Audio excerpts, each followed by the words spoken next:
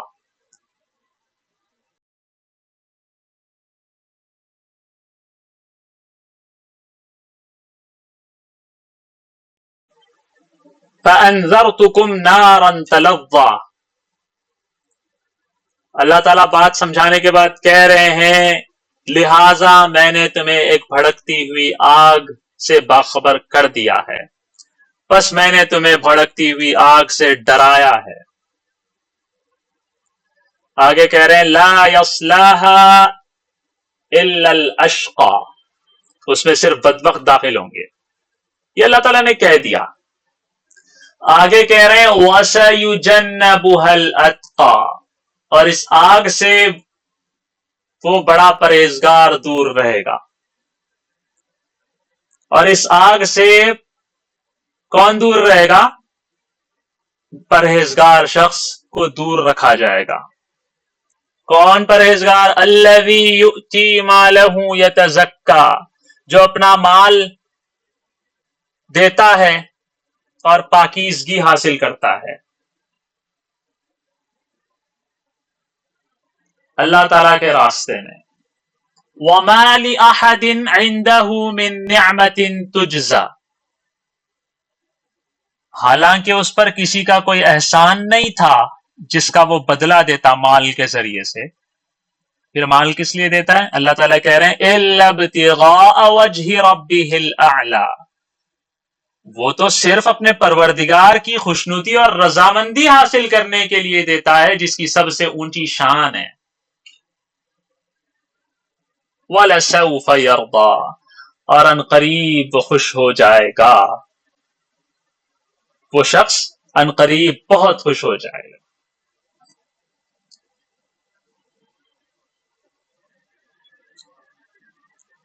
یہاں پر صورت مکمل ہوتی ہے۔ سارے صحابہ کرام نے اس کا شان نزول یہ بتایا ہے کہ یہ آیات حضرت ابو بکر صدیق رضی اللہ عنہ کی شان میں نازل ہوئی ہیں۔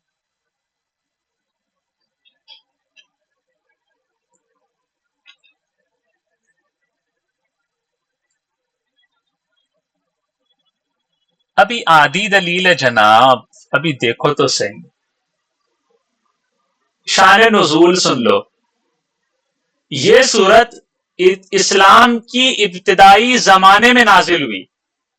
کب نازل ہوئی یہ صورت؟ سورۃ اللیل حضور صلی اللہ علیہ وسلم کی ابھی بعثت کے ابتدائی عرصے چل رہے تھے، اس وقت نازل ہوئی، جب کفار مکہ مسلمانوں کو تکلیفیں دیا کرتے تھے۔ عقبہ بن ابی معیط اور امیہ بن خلف، یہ دو مشرکوں نے حضرت بلال کو بہت تکلیفیں یہ دے رہے تھے، ان کو تپتی ہوئی ریت پر لٹا کر سزا دینے لگے تھے۔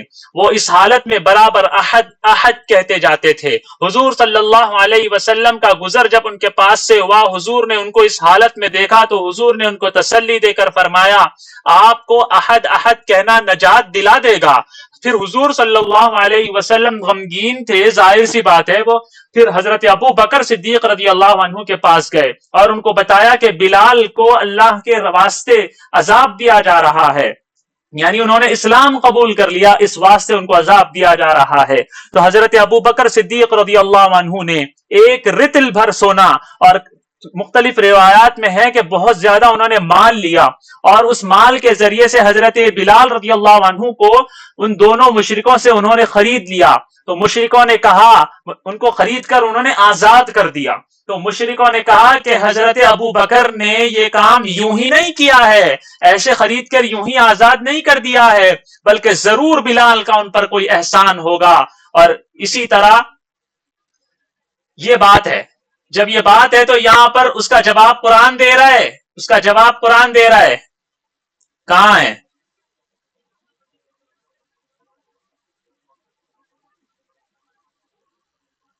وَمَا لِأَحَدٍ عِندَهُ مِن نِعْمَةٍ تُجْزَىٰ، کسی کا احسان اور بدلہ نہیں تھا جو وہ چکا رہا تھا۔ ٹھیک ہے، اللہ تعالیٰ خود کہہ رہے ہیں ان کے بارے میں۔ اور اسی طرح جب وہ مزید کمزور غلاموں کو جو اسلام قبول کر چکے تھے ان کو تکلیف دی جاتی تھی ان سب کو انہوں نے خرید کر آزاد کر دیا تھا. تو حضرت ابو بکر کے والد ابو قحافہ رضی اللہ عنہ نے ان سے فرمایا تھا کہ میں دیکھتا ہوں تم ایسے غلاموں کو خرید کر آزاد کرتے ہو جو کمزور ہوتے ہیں، تم ایسے غلاموں کو خرید کر آزاد کیوں نہیں کرتے جو تمہارے دست و بازو بنے، جو تمہارے کام آئیں، جو تمہارا دفاع کر سکے. تم بھی تو مشرکوں سے کم جھگڑا ہو جاتا ہے، ماریں پڑ جاتی ہیں، مسئلے ہو جاتے ہیں. ایسے کم سے کم اگر آزادی کرنا ہے تو ایسے غلاموں کو آزاد کر لو نا جو تمہارے دشمنوں کے مقابل میں کھڑے ہو سکے، مضبوط ہو سکے، تمہارا دفاع کر سکے. تو حضرت ابو بکر نے جب اس وقت کہا تھا کہ میں اپنی ذات کے لیے یہ کام نہیں کرتا کہ میں غلاموں کو خرید کر آزاد کر رہا ہوں ابا جان، بلکہ یہ تو میں اللہ کی خاطر کرتا ہوں. الا ابتغاء وجه ربه الاعلى، الا ابتغاء وجه ربه الاعلى. قرآن اس کو کہتا ہے کسی کے احسان کے بدلے میں یہ کام نہیں کر رہا، یؤتی مالہ نہیں ہو رہا، الا ابتغاء وجه ربه الاعلى، بلکہ سب سے اعلیٰ پروردگار کی خوشنودی حاصل کرنے کے لیے یہ کام میں کر رہا ہوں. ٹھیک ہے، اتنی بات سمجھ میں آئی؟ جی سر.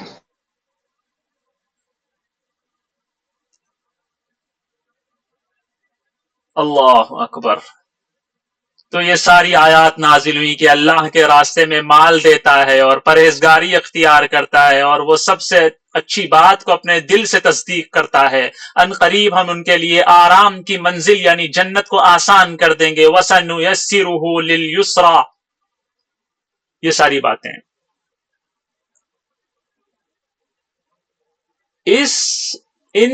ان آیات کو ہم نے سن لیا، اس کا شان نزول ہم نے سن لیا، ہم نے یہ معلوم کر لیا کہ حضرت ابو بکر کے بارے میں نازل ہوئی ہیں. اتنا سب کو پتا چل گیا؟ جی. جی سر. ٹھیک ہے، اتنا سب کو پتا چل گیا. اللہ تعالیٰ کہہ رہے ہیں جو مال دے رہا ہے، پاکیزگی حاصل کر رہا ہے، کسی احسان کے بدلے میں نہیں، بلکہ وہ صرف اللہ کے لیے مال دے رہا ہے، اس کو کیا کریں گے اللہ تعالیٰ؟ نارن تلظا سے، نارن تلظا یعنی جہنم سے کیا کریں گے اللہ تعالیٰ؟ بچا لیں گے. وَسَيُجَنَّبُهَا الْأَتْقَى. یہ یہاں پر فَأَنذَرْتُكُمْ نَارًا تَلَظَّىٰ، اس کی کچھ آیات کے بعد اللہ تعالیٰ نے کیا کہا کہ وہ الاتقا کو بچا لیں گے، جہنم سے الاتقا کو بچا لیں گے. اب یہاں الاتقا سے مراد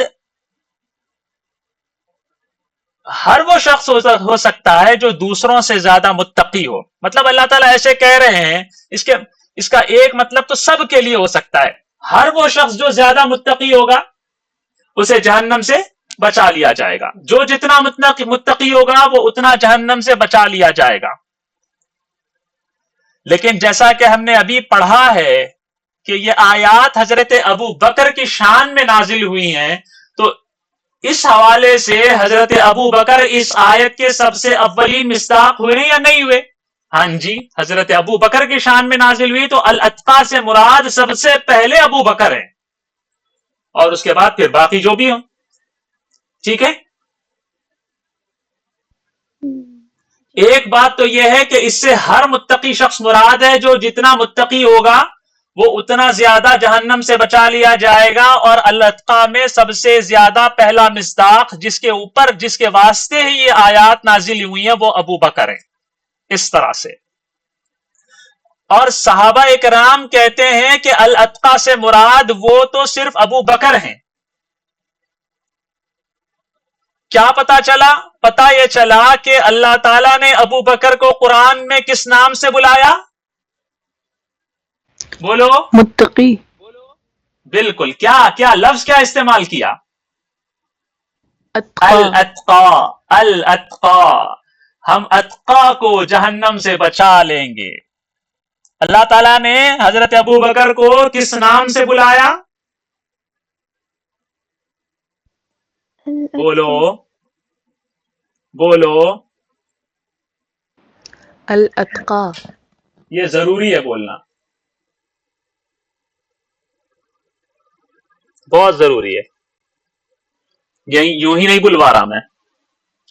جب اللہ تعالیٰ نے حضرت ابو بکر کو کہا ہے کہ وہ کیا ہیں؟ الاتقا ہیں.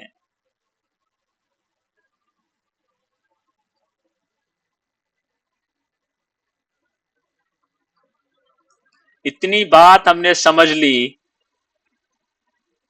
تو اب سنیے.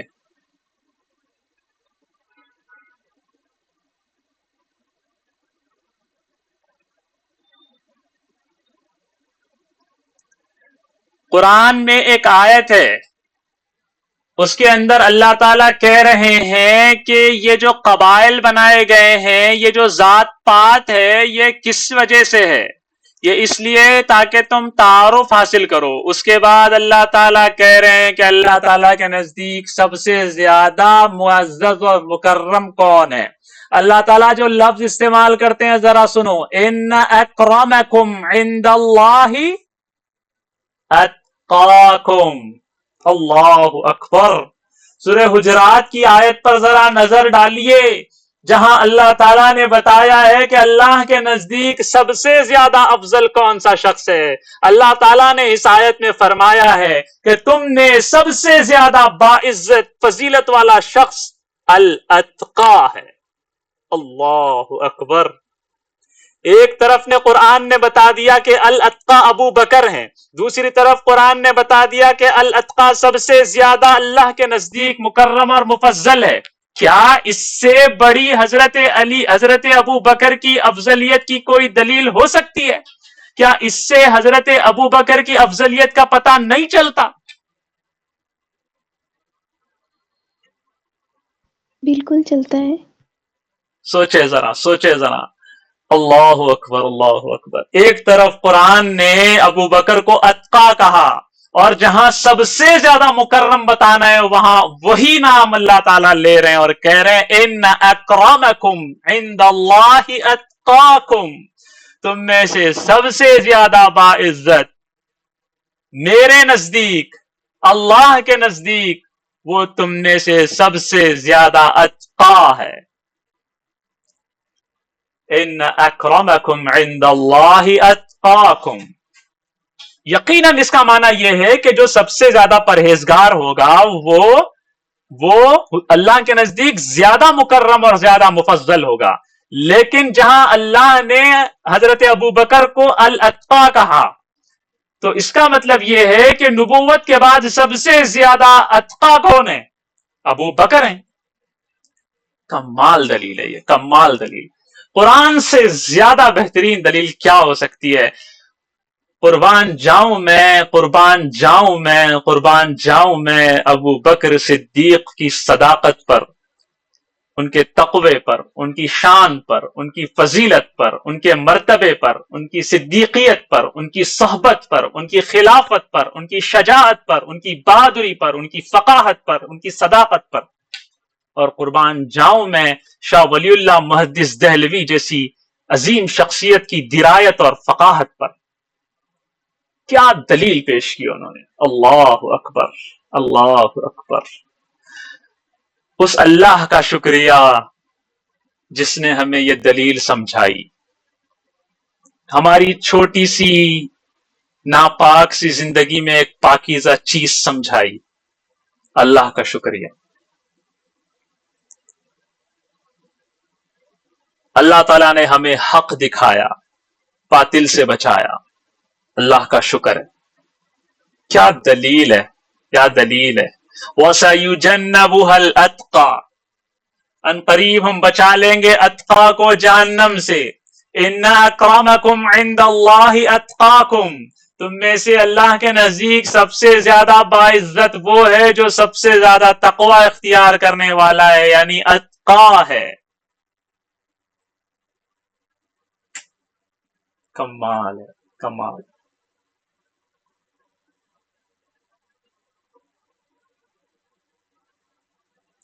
دلیل سمجھ میں آئی آپ لوگوں کو؟ جی سر. اللہ اللہ اللہ.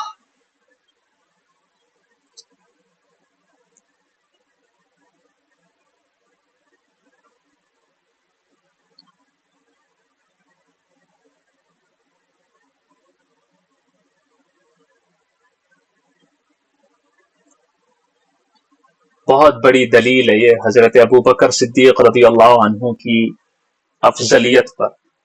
اس سے پتہ نہیں چلتا کہ شیخین میں بھی حضرت ابو بکر ہی سب سے زیادہ افضل ہیں.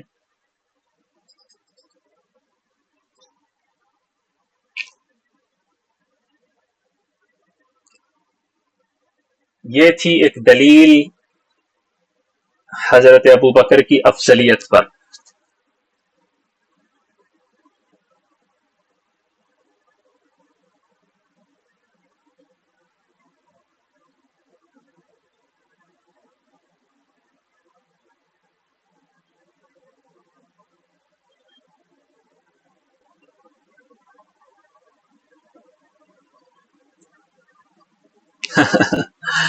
اچھا، بہت خوشی ہو رہی ہے جان کر، ماشاء اللہ.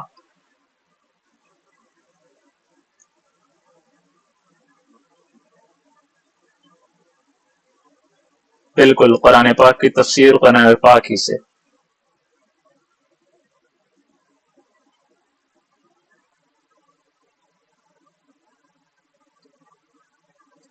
چلیے ہم آگے بڑھتے ہیں.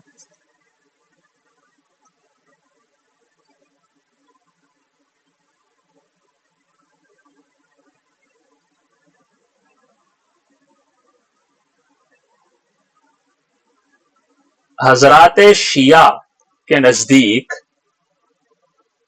امام، مسجد کا امام جو نماز کا امام ہوتا ہے، وہ صرف ایسا شخص بن سکتا ہے جو سب سے زیادہ افضل ہو، سب سے زیادہ اشرف ہو. اس کے علاوہ کوئی دوسرا شخص تھوڑا سا بھی غیر مفضول، غیر اشرف، تھوڑا سا بھی مفضول اور غیر اشرف شخص امام بننے کا مستحق نہیں ہے.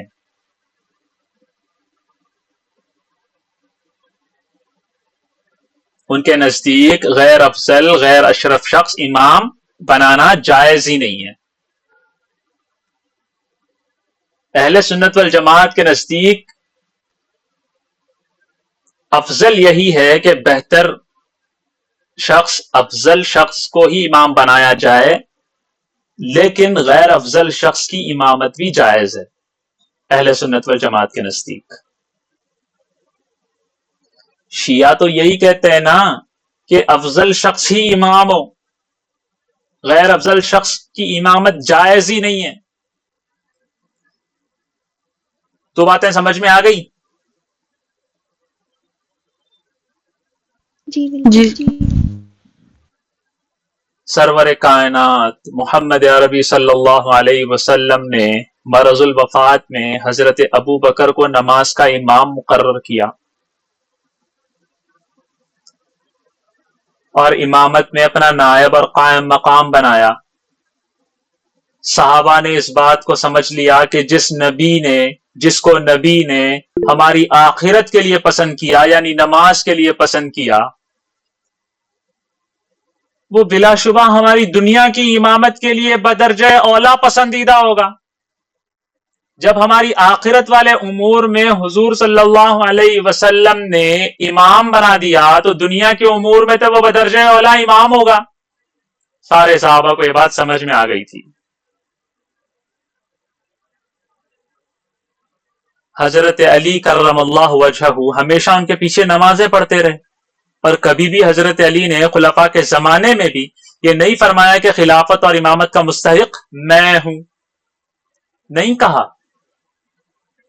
اگر شیعہ حضرات ہی کی بات تھوڑی دیر کے لیے مان لی جائے کہ صرف اشرف اور افضل ہی امام بن سکتا ہے، تو حضرت علی کو کہنا چاہیے تھا ان کے مطابق کہ حضرت ابو بکر غیر افضل شخص ہیں اور ان کے پیچھے نماز جائز نہیں ہے. لیکن حضرت علی نے ایسا کہا ہی نہیں، بلکہ پیچھے نمازیں پڑھتے رہے. مطلب یہ ہے کہ ابو بکر افضل ہے نا، ورنہ حضرت علی تو کہہ دیتے کہ یہ غیر افضل شخص ہے، اس کے پیچھے نماز ہی جائز نہیں ہوتی.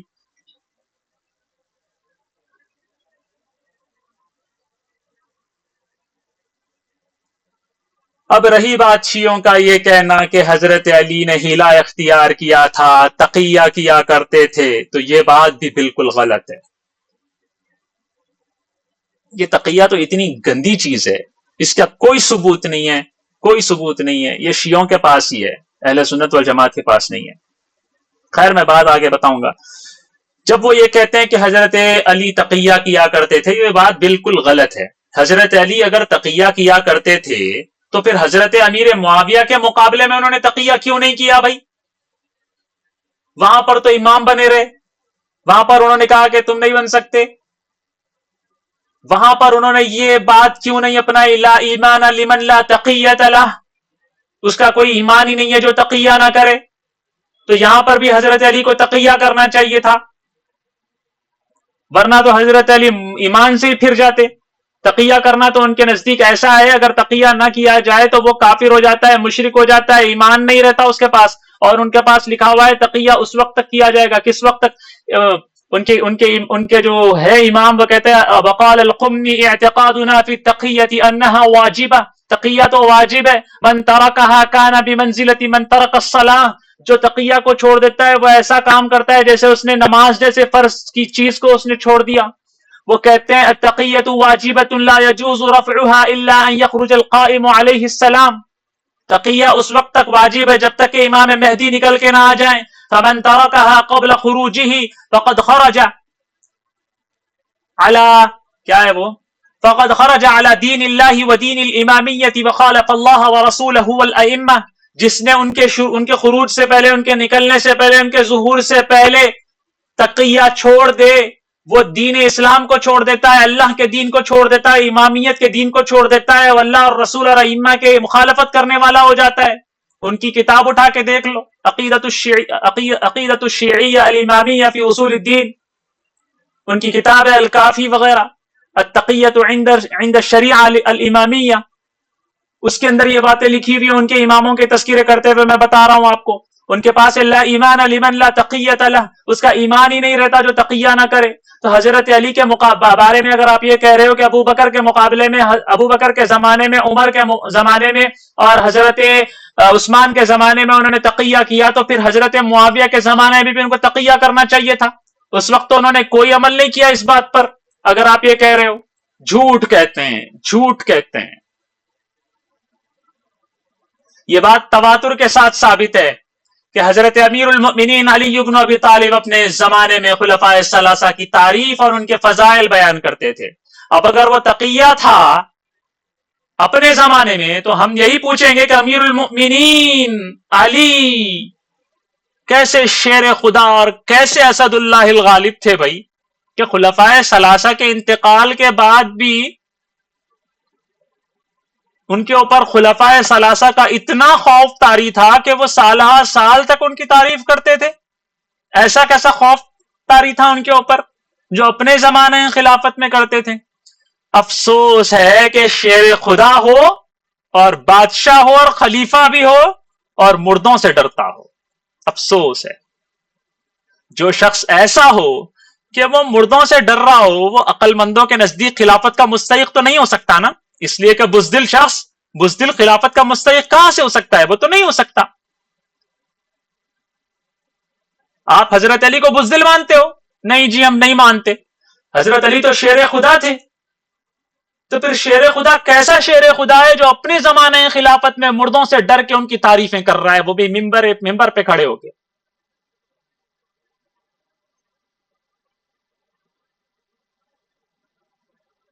ایسا لگتا ہے حضرات شیعہ جن کے احوال بیان کرتے ہیں کہ وہ تقیہ کیا کرتے تھے علی، وہ کوئی اور علی ہوگا، شیر خدا علی کے بارے میں تو نہیں کہتے ہوں گے، ہے نا؟ وہ کسی اور علی کے بارے میں بول رہے ہیں کہ جو بزدل ہوگا، تقیہ کر رہا ہوگا مردوں سے بھی۔ حضرت علی شیر خدا کے بارے میں نہیں کہہ رہے ہوں گے بھائی،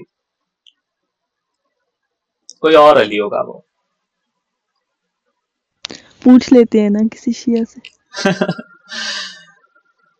چلیے آگے سنیے، حضرت فاروق اعظم رضی اللہ عنہ بھی حضرت علی، اب یہاں پر بات آ جاتی ہے، علی کی بات آ گئی نا، تو حضرت فاروق جو شیخین میں شامل ہیں ان کی بات سنیے، وہ بھی حضرت ابو بکر رضی اللہ عنہ کی خلافت کی دلیل افضلیت کی دیتے۔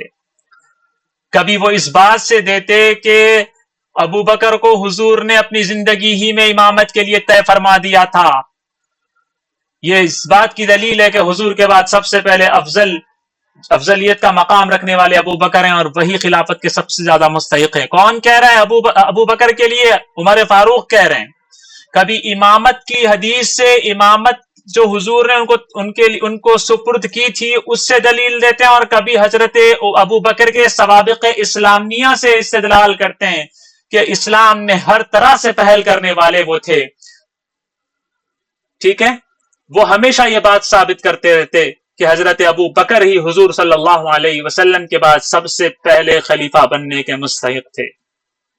اسی بات کو حضرت ابن عباس عبداللہ بن عباس رضی اللہ عنہ نقل کرتے ہیں کہ فاروق اعظم رضی اللہ عنہ صدیق اکبر کی خلافت کے موقع پر، یعنی جب خلافت کی بات چل رہی تھی، اس وقت یہی انہوں نے بیان فرمایا تھا. یاد دہانی کرتے ہوئے حضرت عمر فاروق نے سب سے پوچھا تھا، کیا ابو بکر ہم سب میں سب سے اکمل اور افضل نہیں ہے؟ کیا ہجرت کے وقت غار میں حضور صلی اللہ علیہ وسلم کے ساتھ ہونے کی خاص فضیلت اور شرف ان کو حاصل نہیں ہے جو کسی کو حاصل نہیں ہے؟ کیا حضرت ابو بکر ہم سب سے ہر ایک نیک کام میں پیش قدمی کرنے والے نہیں ہیں؟ یہ کہہ کر حضرت عمر فاروق نے حضرت ابو بکر رضی اللہ عنہ کے اپنا ہاتھ آگے بڑھایا اور بیعت کی. حضرت ابو بکر صدیق رضی اللہ عنہ کے دستے مبارک پر بیعت کی، اور اس کو دیکھ کر یکے بعد دیگرے سارے صحابہ نے حضرت ابو بکر کے ہاتھ پر بیعت کی. یہ سارے دلائل، یہ سارے واقعات جب ہم نے پڑھے، سنے، سمجھے تو یہ بات ہمارے سامنے بالکل صاف اور شفاف طور پر سامنے آ جاتی ہے کہ سارے انبیاء کے بعد، حضور صلی اللہ علیہ وسلم کے بعد سب سے زیادہ افضل ترین شخص جو اللہ کے نزدیک افضل ہیں، جو رسول اللہ کے پاس افضل ہیں، جو صحابہ کے نزدیک افضل ہیں، سارے ہی سارے صحابہ، سارے ہی سارے تابعین اور تبع تابعین، اولیاء اور فقہا کے نزدیک وہ صرف اور صرف ابو بکر صدیق ہیں. یہ ساری باتوں کا ہمارا خلاصہ ہے، ہمارا عقیدے کا حصہ ہے. یہ اہل سنت والجماعت کے عقیدے کا حصہ ہے، یہ ہمارے عقیدے کا حصہ ہے. اب اگر آپ لوگوں کا ذوق تازہ ہو تو ہم ایک چیز دیکھتے ہیں. میں نے تو گلے سڑے انداز میں آپ لوگوں کو سمجھا دیا، اب ذرا نقیب اور خطیب اور ادیب کی زبان سے سنتے ہیں ابو بکر کی شان.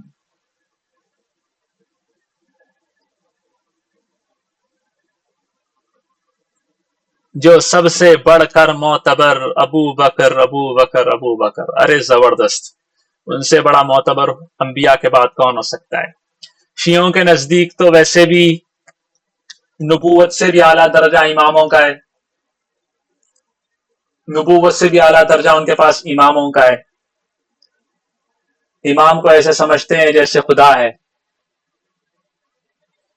شعر سنیے، آپ لوگوں کو سمجھ میں آئے گا. میں آپ لوگوں کے سامنے نا شیئر کرتا ہوں.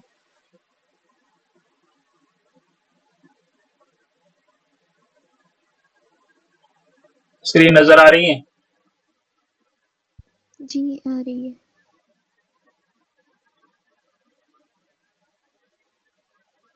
سب کو آ رہی ہے؟ جی استاد. میں ابو بکر کی بات کر رہا تھا. ابو بکر پہلا. آواز آ رہی ہے؟ یہ پیچھے والی جی آ رہی ہے. چلو غور سے سنو. میں ابو بکر کی بات کر رہا تھا. ابو بکر پہلا، جس نے سب سے پہلے کلمہ پڑھا ابو بکر. جب سب سے پہلا صحابی کہلایا ابو بکر. جس نے سب سے پہلے مومن ہونے کا اعزاز پایا. بولتے رہو گے تو بات بنے گی. ابو بکر جو ہجرت میں سب سے پہلے ساتھ چلا ابو بکر ہے. جس نے سب سے پہلے اسلام کی تاریخ میں کعبے میں خطبہ دیا ابو بکر ہے. جس نے 40,000 دینار آقا کے قدموں پہ سب سے پہلے رکھے ابو بکر ہے. جس نے بلال کو آزاد کرایا ابو بکر ہے. جس نے عامر بن مغیرہ کو آزاد کرایا ابو بکر ہے. نبوت چل کے جس کے دروازے پہ گئی ہے ابو بکر ہے. آقا کو جس نے اپنے کندھے پہ اٹھایا ہے ابو بکر ہے. جو غار میں سب سے پہلے داخل ہوا ہے ابو بکر ہے. جو غار انصار میں سب سے پہلے باہر آیا ہے ابو بکر ہے، جسے قرآن نے ثانی اثنین کہا ہے ابو بکر ہے، جسے قرآن نے والذی جاء بالصدق کہا ہے ابو بکر ہے، جسے قرآن نے اذ یقول لصاحبہ کہا ہے ابو بکر ہے، جسے قرآن نے والذی جاء بالصدق کہا ہے ابو بکر ہے، جسے قرآن نے اولئک المتقون کہا ہے ابو بکر ہے، جس نے آقا کے کندھے پہ اٹھایا ہے ابو بکر ہے، جس نے آقا کو اپنی گود میں سلایا ہے ابو بکر ہے، جس نے سانپ کا ڈسنا برداشت کیا ہے ابو بکر ہے، جس نے آقا کو نہیں جگایا ہے ابو بکر ہے، جس کی ایڑی پہ آقا نے اپنا لعاب لگایا ہے ابو بکر ہے، جو ام معبد کی جھونپڑی پہ پہلے پہنچا ہے ابو بکر ہے، جو کعبہ کے مقام پہ پہلے پہنچا ہے ابو بکر ہے، جس نے کعبہ کے مقام پہ پہنچ کر آقا پر چادر تان دی ہے ابو بکر ہے، جو کعبہ کے مقام پر آقا پر سائبان بن کے کھڑا ہو گیا ہے ابو بکر ہے، جس نے کعبہ کی پہلی اینٹ رکھی ہے ابو بکر ہے، جس نے ریاض الجنہ کا ٹکڑا خرید کے دیا ہے ابو بکر ہے، جس نے مسجد نبوی کی پہلی اینٹ رکھی ہے ابو بکر ہے، جو بدر کے میدان میں پہلے آیا ہے ابو بکر ہے، جو بدر کے میدان میں خیمے کے اندر آقا کو سجدے کی حالت میں گلے لگاتا ہے ابو بکر ہے، جس نے صلح حدیبیہ کا مشورہ دیا ابو بکر ہے، جس نے عثمان بن عفان کو روانہ کروایا ہے ابو بکر ہے، جس نے ٹاٹ کا لباس پہنا ہے ابو بکر ہے، جو فتح مکہ میں ساتھ آیا ہے ابو بکر ہے، جو غزوہ خندق میں ساتھ کھڑا رہا ہے ابو بکر ہے، جس نے نبی کی زندگی میں نمازیں پڑھائی ہیں ابو بکر ہے، آقا نے جسے اپنے مصلے کا وارث بنایا ہے ابو بکر ہے، نبی کی وفات کے بعد جس نے امت کے ایمان کو سنبھالا ہے ابو بکر ہے، جس نے مسکرین زکوٰۃ کا خاتمہ کیا ہے ابو بکر ہے، جس نے مسلمہ کذاب کا خاتمہ کیا ہے ابو بکر ہے، نبی کے بعد روزے میں پہلے سونے والا ابو بکر ہے، نبی کے بعد روزے سے پہلے اٹھنے والا ابو بکر ہے، جنت کے 8 دروازے جسے اپنی طرف پکاریں گے ابو بکر ہے، اللہ کے غصے کو ٹھنڈا کرنے کے لیے آقا جس کا نامہ اعمال پیش کریں گے ابو بکر ہے، آدم سے عیسیٰ تک تمام امتیں باہر ہوں گی، جو سب سے پہلے جنت میں جائے گا ابو بکر۔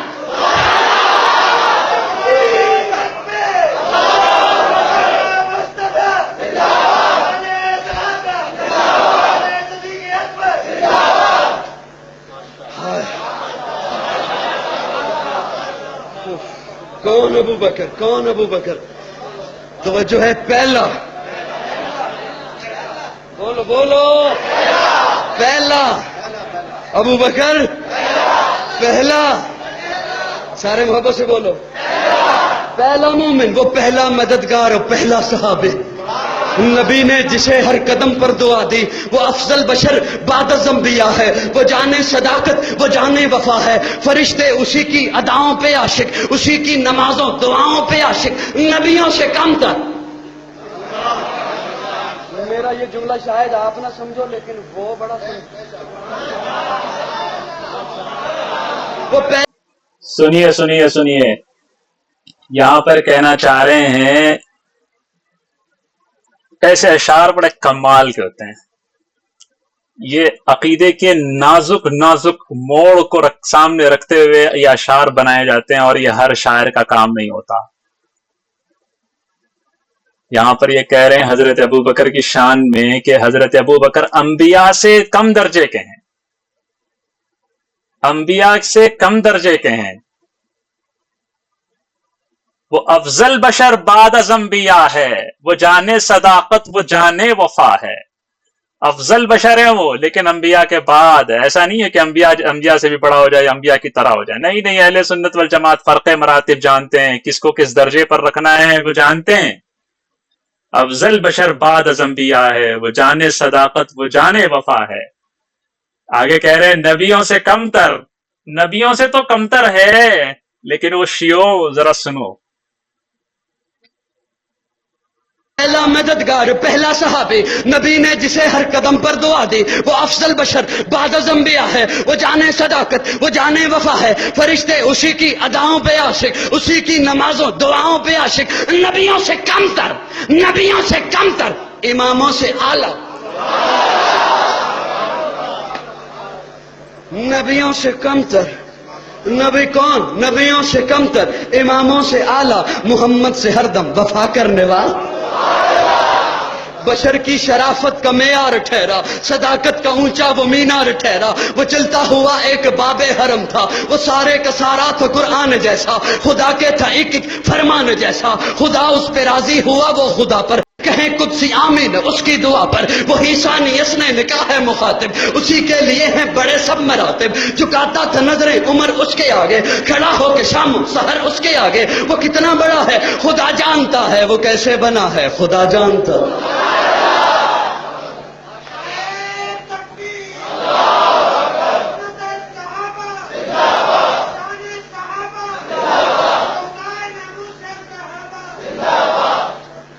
تھکتے نہیں گئے؟ سن لیا آپ لوگوں نے؟ کیسے لگے اشعار آپ لوگوں جی کو؟ سر، بہت بہت اچھے۔ کیا کہا انہوں نے، ذرا سنا آپ نے؟ جب سب کے سب پریشان رہیں گے، اللہ تعالیٰ انتہائی درجے جلال میں رہیں گے، تو اس وقت اللہ تعالیٰ کے غصے کو ٹھنڈا کرنے کے لیے جس کا نامہ اعمال پیش کیا جائے گا وہ ابو بکر ہیں۔ اللہ اکبر! اللہ تعالیٰ کو حضرت ابو بکر کا نامہ اعمال پیش کیا جا رہا ہے کہ یہ دیکھیے آپ کا اللہ کا بندہ، آپ دیکھیں ذرا یہ کیسا ہے۔ اللہ تعالیٰ اسے دیکھ کر اپنے جلال کو، اس کے بعد نامہ اعمال کا سلسلہ شروع ہو رہا ہے۔ اللہ اکبر، اللہ اکبر! سنا آپ لوگوں نے کیا کہا انہوں نے؟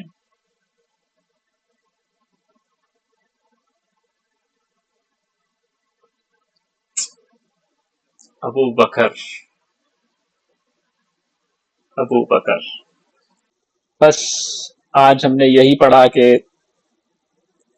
حضرت ابو بکر افضل بشر بعد از انبیاء، دلائل کے ساتھ۔